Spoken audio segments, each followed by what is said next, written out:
What do people expect from you? What does God expect from you? In the 1960s, a research psychologist named Bob Rosenthal performed an experiment. In his lab, he had rats, research rats, the average kind of rat you can buy from a research institution. One night, after everyone else had left the lab, Rosenthal went in and he hung a sign on each rat's cage. Some of the signs said, "The rat in this cage is incredibly smart." Other signs said, "The rat in this cage is incredibly dumb."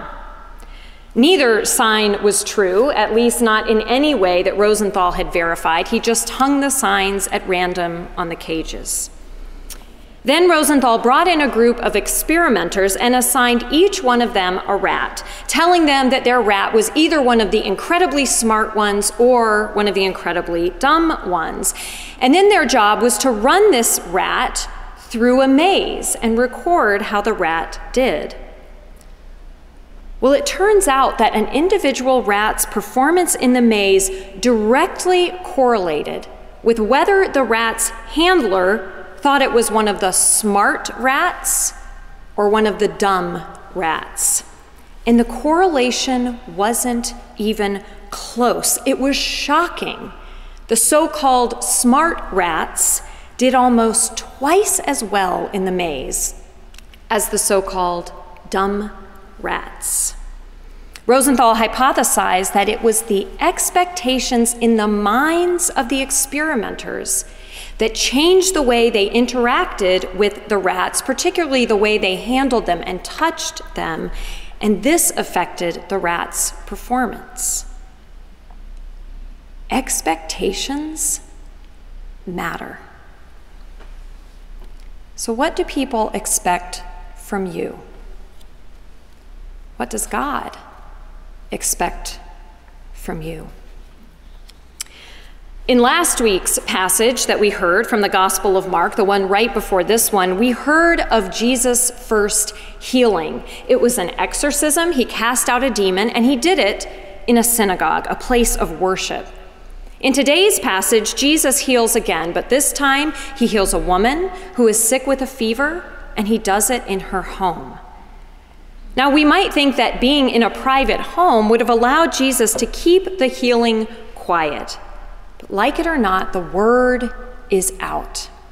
And as soon as the sun goes down, marking the end of the Sabbath, people from all over show up at the house wanting to be healed. The whole city was gathered around the door, the text tells us. Clearly, people's expectations of Jesus were high.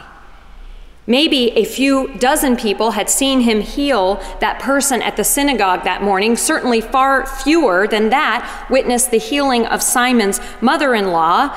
But the experiment Mendy did with the kids is exactly what happened. Somebody told somebody else who told a couple of other people, and by the time the sun went down, the entire town was outside the door where Jesus was staying, begging him to heal the sick and demon-possessed. The expectations of Jesus were high.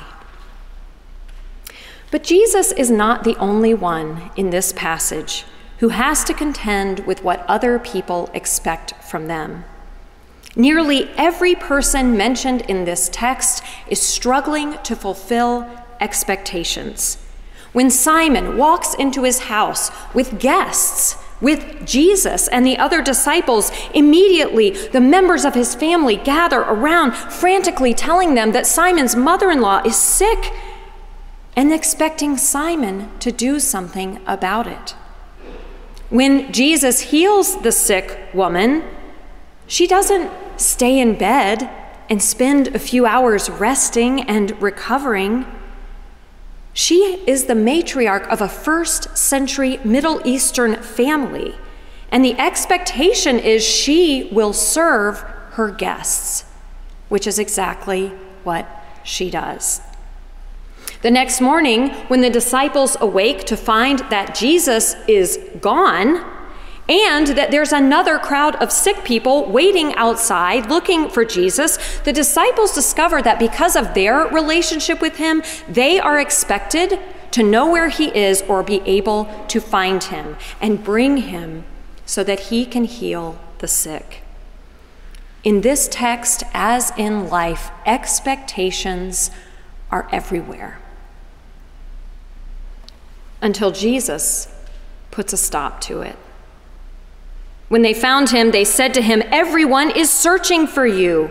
He answered, "Let us go on to the neighboring towns, so that I may proclaim the message there also." Jesus knows that people have great expectations of him. But he also knows that what matters more than what people expect from him is what God expects from him. Perhaps you've noticed something in your bulletin today that looks like it doesn't belong. On the inside of the last page, there is a square made up of 9 dots. Go ahead, you can find it.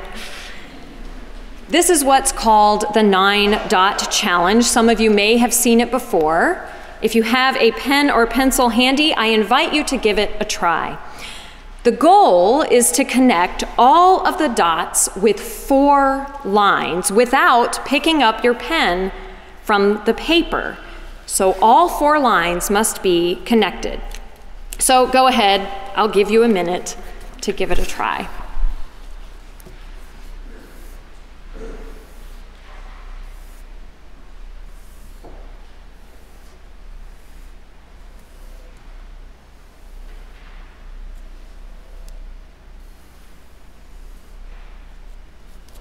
Anybody figured it out yet? You're working very diligently.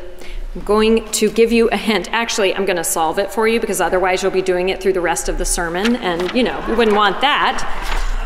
The only way to solve the puzzle is to go outside the boundaries of the square created by the outside dots. You've got to make your lines go past the farthest dot. It's only when you can allow your lines to go beyond the limits of the square that you can solve this puzzle. The people of Capernaum, that first town where Jesus began his ministry, would have been perfectly content to keep Jesus there all to themselves. They would have set him up in a cozy room, maybe in Simon's house, where Simon's mother-in-law could take good care of him day after day. They would have honored him, I'm sure, and they would have been grateful for everything he did for them. But they would have kept him to themselves nonetheless. They would have limited his ministry to their one small town. But after one day in Capernaum, when everything he did seemed to raise expectations, Jesus woke up and knew he had to recalibrate. So he slipped out of the house, went to a quiet and deserted place, and sat in silence with God. It was there in silence and in prayer that he remembered that God's expectations for him were much bigger than what the people of Capernaum could imagine. The writer Anne Lamott grew up in California, the daughter of atheist intellectuals. The expectations placed on her by her family and friends were clear. She was to use her intellectual abilities to the fullest and her talent as a tennis player, and she was to adhere to the staunchly liberal atheist views of her parents. Anne went to college on a tennis scholarship but spent too much time partying, and after 2 years, she dropped out. She worked as a writer and had some success, but she continued drinking and doing drugs. Then one night she was home, drunk again, feeling awful, and that's when it happened. She writes, "After a while, as I lay there, I became aware of someone with me, hunkered down in the corner, and I just assumed it was my father, whose presence I had felt over the years when I was frightened and alone. The feeling was so strong that I actually turned on the light for a moment to make sure no one was there. Of course, there wasn't. But after a while in the dark again, I knew beyond any doubt that it was Jesus. I felt him as surely as I feel my dog nearby as I write this. And I was appalled. I thought about my life and my brilliant, hilarious, progressive friends. I thought about what everyone would think of me if I became a Christian, and it seemed an utterly impossible thing that simply could not be allowed to happen. I turned to the wall and said out loud, I would rather die. I felt him just sitting there on his haunches in the corner of my sleeping loft, watching me with patience and love. And I squinched my eyes shut, but that didn't help, because that's not what I was seeing him with. Finally, I fell asleep, and in the morning, he was gone. This experience spooked me badly, but I thought it was just an apparition, born of fear and self-loathing and booze. But then everywhere I went, I had the feeling that a little cat was following me, wanting me to reach down and pick it up, wanting me to open the door and let it in. But I knew what would happen. You let a cat in one time, give it a little milk, and it stays forever. So I tried to keep one step ahead of it, slamming my houseboat door when I entered or left. A week later, when I went back to this tiny church I'd once wandered into, I was so hungover I couldn't stand up for the songs. And this time I stayed for the sermon, which I just thought was so ridiculous, like someone trying to convince me of the existence of extraterrestrials. But the last song was so deep and raw and pure that I could not escape. It was as if the people were singing in between the notes, weeping and joyful at the same time. And I felt like their voices or something was rocking me in its bosom, holding me like a scared kid. And I opened up to that feeling, and it washed over me. I began to cry, and I left before the benediction, and I raced home, and I felt the little cat running at my heels, and I walked down the dock past dozens of potted flowers under a sky as blue as one of God's own dreams, and I opened the door to my houseboat, and I stood there a minute, and then I hung my head and said, "Fine, I quit." I took a long, deep breath and said out loud, "All right, you can come in." As any of you who have read Anne Lamott know, when she let Jesus into her life and into her heart, she discovered that what God expected of her was, quite simply, to be herself, her best self, and that's exactly what she did. Even though it wasn't so simple. She managed through a lot of hard work and difficult days to get sober. She kept going to that tiny Presbyterian church and embraced the acceptance, love, and forgiveness the people there offered her. When she got pregnant and then was abandoned by the baby's father, she turned to the church for help and support, and that's exactly what she received. She began to write about motherhood, her conversion, and her stumbling, irreverent, and persistent faith. Her writing has been a gift to many, showing us a side of God, of Christianity, and of the church that we had never seen before. When the disciples found Jesus in that deserted spot early in the morning, they were insistent that he get back to Capernaum and meet the people's expectations. But quietly, graciously, and firmly, Jesus says, no. It's time to move on.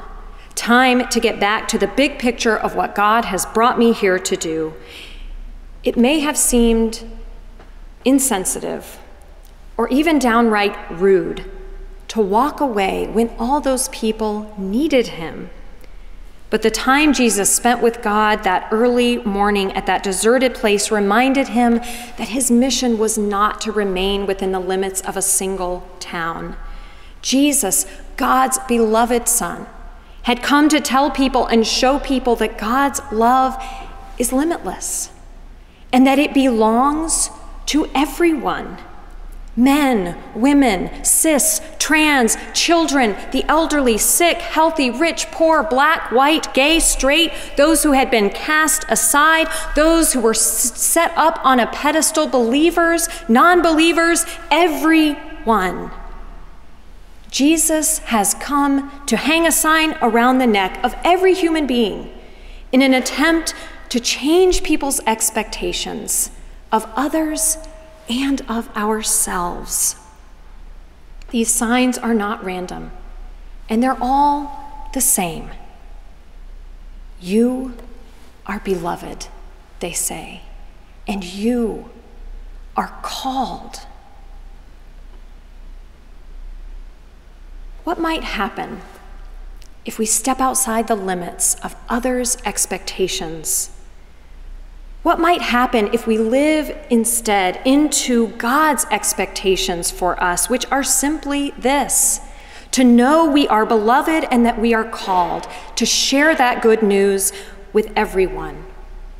It can feel terrifying and uncertain to step outside the box, like starting a journey into the unknown with no clear path ahead. But Jesus has gone before us on this journey, forging a path, pushing past limits, always moving on to the next thing.